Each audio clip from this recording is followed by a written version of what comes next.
Hello guys, आज की इस वीडियो में बात करेंगे how to start your career in digital forensic या फिर डिजिटल फॉरेंसिक इन्वेस्टिगेटर कैसे बने। डिजिटल फॉरेंसिक एक एक्साइटिंग और हाई डिमांडिंग करियर है जहां आप साइबर क्राइम्स और डिजिटल एविडेंस को इन्वेस्टिगेट करते हैं। अगर आपको टेक्नोलॉजी और इन्वेस्टिगेशन का शौक है तो ये करियर आपके लिए परफेक्ट हो सकता है।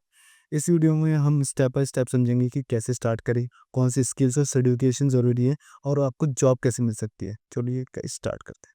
अगर आप एक डिजिटल फॉरेंसिक इन्वेस्टिगेटर बनना चाहते हो पर समझ नहीं आ रहा कि शुरू कैसे करें, तो टेंशन मत लो। इस वीडियो में मैं आपके लिए इस सब कुछ सिंप्लीफाई करूंगा। Basics, essential skills, soft skills, learning resources और प्रैक्टिकल एक्सपीरियंस के सेक्शन में डिवाइड करके जो आपकी करियर की जर्नी इजी बनाएगा। बेसिक्स। तो गाइस, सबसे पहले आपको डिजिटल फॉरेंसिक्स में अगर जाना है तो आपको बेसिक नॉलेज होना बहुत ज़रूरी है। सबसे पहले आपको पता होनी चाहिए कि डिजिटल फॉरेंसिक्स होता क्या है और उसके क्या क्या यूसेज होते हैं। डिजिटल फॉरेंसिक्स होता क्या है? Digital forensic involve investigating digital devices to extract evidence for legal and professional cases.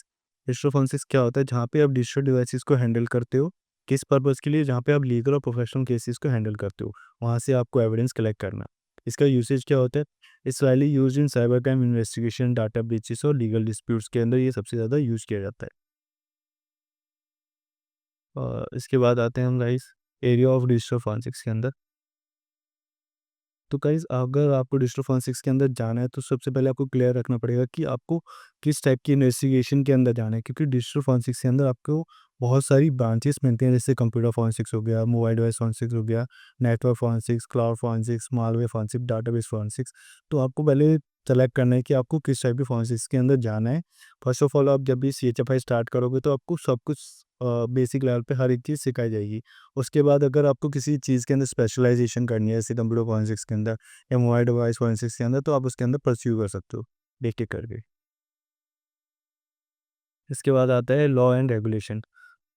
तो गाइज़, अगर आपको डिजिटल फोरेंसिक्स के अंदर जाना है तो आपको डिजिटल फोरेंसिक्स के लॉज़ पता होने चाहिए, उनके रेगुलेशंस पता होनी चाहिए कि हम किस टाइप के केसेस को किस तरीके से हैंडल कर सकते हैं, या फिर किस टाइप के डिवाइसेस को हम हैंडल कर रहे हैं, तो उसके लिए क्या-क्या लॉज़ हैं। ये चीज़ आपको नॉलेज होनी चाहिए। अगर इसकी नॉलेज नहीं होगी तो आप किसी भी टाइप के केस को ख़राब कर सकते हो विदाउट नोइंग कि उसको कैसे हैंडल करना है। इसके बाद आते हैं एविडेंस हैंडलिंग प्रोसीजर। अब कई जैसे आप मान लो किसी भी टाइप का केस हैंडल कर रहे हो, कंप्यूटर फोरेंसिक्स में आप किसी भी डिवाइस से डाटा एक्सट्रैक्ट कर रहे हो, तो आपको पता होना चाहिए कि उसका कंप्लीट प्रोसेस क्या है उस डिवाइस को हैंडल करने का। और साथ में उस डिवाइस को आपको अगर कोर्ट में पेश करना है या फिर किसी भी लीगल प्रोसीजिंग में यूज़ करना है, तो उसका आपको नॉलेज होनी चाहिए कि आप कैसे उसे हैंडल करो डिवाइस को। इसके बाद आते हैं एसेंशियल स्किल्स के ऊपर गाइस। एसेंशियल स्किल्स होती हैं जो कि आपके लिए सबसे ज़्यादा इम्पोर्टेंट होती हैं। इसमें आपको हर एक चीज़ की नॉलेज होना बहुत ज़रूरी है। टेक्निकल पार्ट के ऊपर है सबसे ज़्यादा। Understanding of operating system. अगर आप डिजिटल फोरेंसिक्स के अंदर हो तो आपको हर एक टाइप के ऑपरेटिंग सिस्टम को हैंडल करना आना चाहिए। मान लो आप विंडोज़ के ऊपर वर्क कर रहे हो, आप लिनक्स के ऊपर वर्क कर रहे हो या फिर आप मैक ओएस के ऊपर वर्क कर रहे हो, तो आपको उनकी नॉलेज होना बहुत ज़रूरी है। क्या उस टाइप के डिवाइस को कैसे हैंडल करोगे, कैसे यूज़ करोगे और किस डिवाइस में कहाँ पे डाटा स्टोर होता है। Knowledge of file system. Knowledge of file system के अंदर गाइस आपका ये आता है कि आप मान लो किसी भी टाइप के सिस्टम को हैंडल कर रहे हो, तो उस सिस्टम का फाइल सिस्टम कैसे वर्क करता है, कौन सा डाटा कहाँ स्टोर होता है, तो उसकी नॉलेज आपको होना ज़रूरी है। क्योंकि तभी आप वहाँ से डाटा एक्सट्रैक्ट कर पाओगे और इस डिवाइस को बहुत अच्छे से हैंडल कर पाओगे। Network fundamentals. अगर गाइज़ आपको डिजिटल फोरेंसिक्स के अंदर जाना है, अदरवाइज़ अगर आप किसी और फील्ड में भी जाते हो साइबर सिक्योरिटी के अंदर, तो वहाँ पे भी आपको नेटवर्क फंडामेंटल्स की नॉलेज होना तो बहुत ज़रूरी है कि प्रोटोकॉल्स कैसे वर्क करते हैं, आईपी एड्रेस में क्या-क्या फॉर्मेशंस आती हैं, या फिर पैकेट एनालाइज़ कैसे करते हैं, या फिर किसी भी टाइप के नेटवर्क को आप कैसे एनालाइज़ करोगे, अगर आपको उसकी नॉलेज ही नहीं होगी कि किस प्रोटोकॉल पे क्या चीज़ वर्क कर रही है और उसको कैसे ट्रेस करोगे आप। इसके बाद आते हैं हम प्रोग्रामिंग बेसिक्स पे। गाइस, अगर आपको डिजिटल फोरेंसिक्स के अंदर बहुत ज़्यादा स्ट्रॉन्ग बेस बनाना है, अपनी स्पेशलाइजेशन करनी है, तो मेरा मानना है कि आपको प्रोग्रामिंग नॉलेज होना बहुत ज़रूरी है। जैसे आपको पाइथन की नॉलेज हो या फिर किसी भी कोडिंग लैंग्वेज की नॉलेज होना बहुत ज़रूरी है, क्योंकि वो आपको अलग-अलग चीज़ों में हेल्प करता है। मान लो आप किसी भी सिस्टम को एनालाइज़ कर रहे हो, मान लो वहाँ पे किसी ने कोई स्क्रिप्ट रन करी है या फिर कोई किसी टाइप का मालवेयर बनाया है, तो आपको पता चल जाएगा कि कौन-सी लैंग्वेज के थ्रू बनाया है, क्या कंसेप्ट्स यूज़ किए हैं, तो आप उसको ईज़िली ट्रैक कर पाओगे। अदरवाइज़ आपको ये सब चीज़ें ट्रैक करने में बहुत ज़्यादा डिफ़िकल्टी फ़ेस करनी पड़ेगी, या फिर आप किसी भी वेबसाइट का या फिर किसी भी सिस्टम का सोर्स कोड वगैरह एनालाइज़ कर रहे हो, तो वो चीज़ कैसे आप करोगे? इसके बाद आते हैं हम गाइज़ एथिकल हैकिंग पे। एथिकल हैकिंग गाइज़ आपके लिए बो इसमें इसके अंदर बहुत ज़्यादा मोस्ट इम्पोर्टेंट थिंग है, क्यों? क्योंकि एथिकल हैकिंग ऐसी चीज़ है जहाँ पे आपको पता चलेगा कि किस-किस टाइप के अटैक्स होते हैं, उनको कैसे हैंडल करते हैं, या फिर आपको हर एक टाइप की क्राइम की नॉलेज हो जाएगी एथिकल हैकिंग के अंदर। वहाँ पे आपको बेसिक्स पता चलेंगे हर एक चीज़ के रिगार्डिंग, कि कौन-सा क्राइम किस तरीके से किया जाता है, कौन से टूल्स यूज़ किए जाते हैं। अगर आपको इसकी नॉलेज नहीं होगी, मान लो आप एथिकल हैकिंग ना पढ़ के सीधा सीएचएफआई के अंदर जा रहे हो, तो वहाँ पे क्या होगा कि आपको काफ़ी सारी चीज़ें वो हैंडल करने में बहुत प्रॉब्लम आएगी। कि मान लो आप किसी भी कंपनी पे रैनसमवेयर अटैक हुआ, वो कैसे परफॉर्म हुआ होगा, अगर आपको यही नहीं पता, तो फिर आप उसको चीज़ को हैंडल कैसे करोगे? उस चीज़ की नॉलेज नहीं होगी। अब आते हैं understanding of encryption and data recovery. तो गाइज़ आप किसी भी टाइप के डिवाइस को हैंडल कर रहे हो, तो वहाँ पे आपको एन्क्रिप्शन की नॉलेज, या फिर किसी भी डिवाइस से डाटा कैसे रिकवर करते हैं, उसकी नॉलेज होना बहुत ज़रूरी है। मान लो आप नॉर्मल सा कोई भी लैपटॉप को से डाटा एक्सट्रैक्ट कर रहे हो। आपने डाटा तो एक्सट्रैक्ट कर लिया, लेकिन जब जब आप उसको फोरेंसिकली एग्ज़ामिन कर रहे हो, तो वहाँ पे आपको एन्क्रिप्शन लगा हुआ मिल रहा है। तो अब आपको यही नहीं पता कि उस एन्क्रिप्शन को कैसे बायपास करें, या फिर जब आपने डाटा कैप्चर किया होगा, तो आपने उस चीज़ पे फ़ोकस नहीं किया एन्क्रिप्शन पे।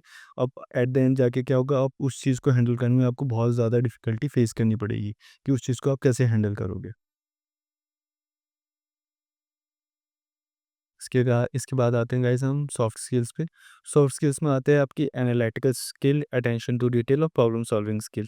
एनालिटिकल स्किल्स क्या होती हैं? जिसके अंदर आपको the ability to examine complex data, identify pattern, draw meanings, conclusion during forensic investigation. यहाँ पे काफ़ी सारा कॉम्प्लेक्स डाटा होता है, अलग अलग टाइप की चीज़ें हैंडल करनी पड़ती हैं।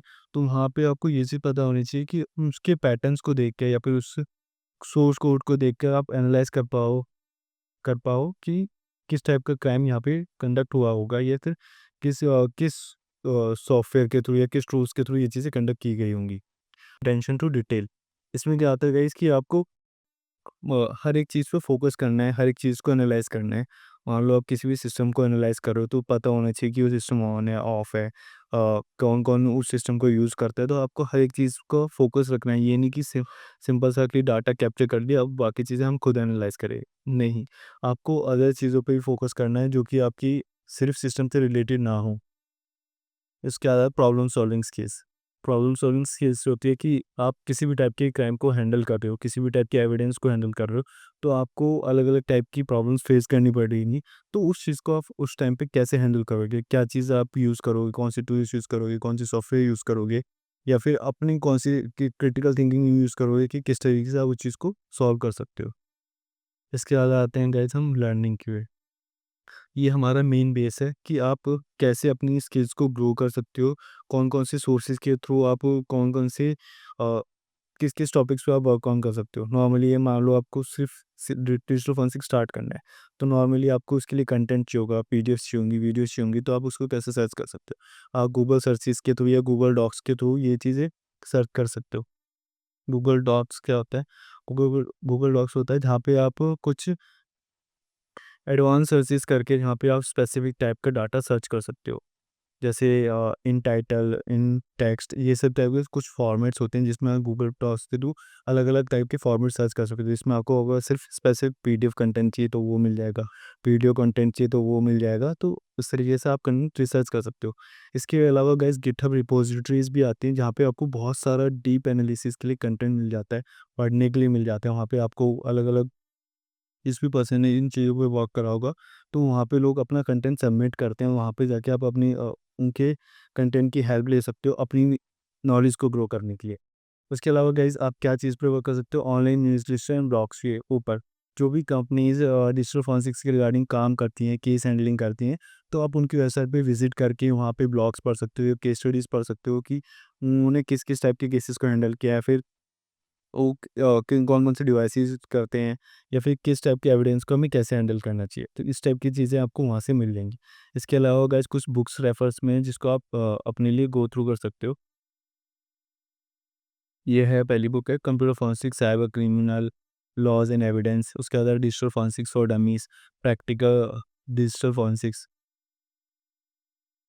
इसके बाद कैसे हम आते हैं टूल्स पे। टूल्स में है FTK, imager, autopsy, sleuth kit और वायरशेट। ये कुछ ओपन सोर्स फ्री टूल हैं जिन पे आप हैंड्स ऑन कर सकते हो, जो कि आपको काफ़ी हद तक चीज़ें एनालाइज करने में हेल्प करेगी और चीज़ें और डाटा वगैरह कैप्चर कैसे करते हैं उन सब चीज़ों में करेगी। इसके अलावा गैस और भी टूल्स होते हैं जो फ्री टूल्स हैं, पेड टूल्स हैं। तो अगर आपको किसी भी लॉ इन्फोर्समेंट एजेंसीज के साथ वर्क करना है तो वहाँ पे आपको पेड टूल्स पे वर्क करना पड़ेगा। उसके लिए क्या करना पड़ेगा, आप किसी भी के अंदर जॉब के लिए अप्लाई कर सकते हो जहाँ पे ये टूल्स अवेलेबल हो, ताकि वहाँ से आप हैंड्स ऑन प्रैक्टिस कर पाओ उन सब टूल्स के ऊपर। तभी जाके आप किसी भी लॉ एनफोर्समेंट एजेंसीज के साथ काम कर सकते हो। इसके बाद आता है गाइस हम प्रैक्टिसिंग पे। लास्ट एंड फाइनल हमारा टॉपिक है। इसके अंदर क्या होता है कि मान लो आपने ये सारी स्किल्स ग्रैब कर ली, बेसिक स्किल्स भी, एसेंशियल स्किल्स भी, सॉफ्ट स्किल्स भी और लर्निंग भी। अब फाइनली आता है कि आपको नॉलेज तो हो गई है फुल फ्लैश की, कैसे क्या चीज़ें होती हैं, कैसे ऑपरेट होता है। लेकिन अब मैं इन चीज़ों पे प्रैक्टिस कैसे करूँ, कि मुझे कैसे पता चलेगा कि ये सारी चीज़ें मुझे आ गई हैं अच्छे से या नहीं आई। सबसे पहली चीज़ है कि आप सेटिंग अप लैब, आप खुद की एक लैब सेटअप कर सकते हो। अब ये नहीं है कि इसमें आपको फुल फ्लैश बहुत सारा सिस्टम खरीदने पड़ेंगे, नहीं। आप अपने ही सिस्टम के अंदर या तो वर्चुअल लैब बना लो या फिर अपने ही सिस्टम को कस्टमाइज़ कर लो इस फॉर्म के अंदर जिसमें आप ये चीज़ें वर्क कर पाओ। वर्चुअल लैब बनाने के लिए आप वर्चुअल बॉक्स या फिर वीएमवेयर वगैरह यूज़ कर सकते हो, जहाँ पे आप अलग-अलग टाइप के विंडोज़ वगैरह इंस्टॉल करके वहाँ पे केसेस रन करके आप ये चीज़ें वर्क कर सकते हो। सॉल्विंग चैलेंजेस, काफ़ी सारी वेबसाइट्स होती हैं जो केस स्टडीज़ डालती हैं या फिर काफ़ी टाइप के क्वेश्चंस डालती हैं, या फिर वहाँ पे आपको अलग-अलग टाइप के केसेस हैंडल करने का मौका भी मिलता है। तो उन वेबसाइट्स पे जाके आप उन केसेस को हैंडल करना सीख सकते हो कि कैसे ऑपरेट होता है, कैसे चीज़ें हैंडल करते हैं। इसके अलावा गाइस लास्ट आता है हमारा पार्टिसिपेटिंग इन सीटीएफ्स। आपको काफ़ी सारी वेबसाइट मिल जाएँगी, जैसे ट्राई हैक मी है, हैक द बॉक्स है, तो उन साइट पे आपको काफ़ी सारे कैप्चर द फ्लैग या फिर आपको लैब्स मिल जाएँगी, जिस पे आपको हैंड्स ऑन करने के लिए मौका मिलेगा, जहाँ पे आप केसेस हैंडल करोगे लाइव और रियल इंसिडेंट्स को। तो वहाँ पे क्या होगा कि आपको चीज़ें पता चल जाएगी रियल लाइफ में चीज़ें कैसे ऑपरेट होती हैं। तो आई होप गाइस अभी तक मैंने जितनी भी चीज़ें बताई हैं आपको सारी समझ में आई होंगी और अभी तक कोई डाउट नहीं रहा होगा। अगर आपको कुछ भी चीज़ें इसके अलावा पूछनी है या फिर आप चाहते हो मैं किसी और टॉपिक पे भी वीडियो बनाऊँ, तो आप हमें कमेंट सेक्शन में बता सकते हो।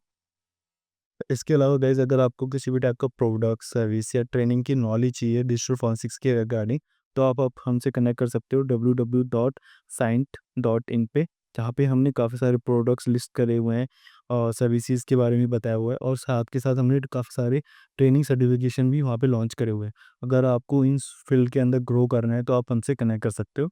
अभी के लिए थैंक यू।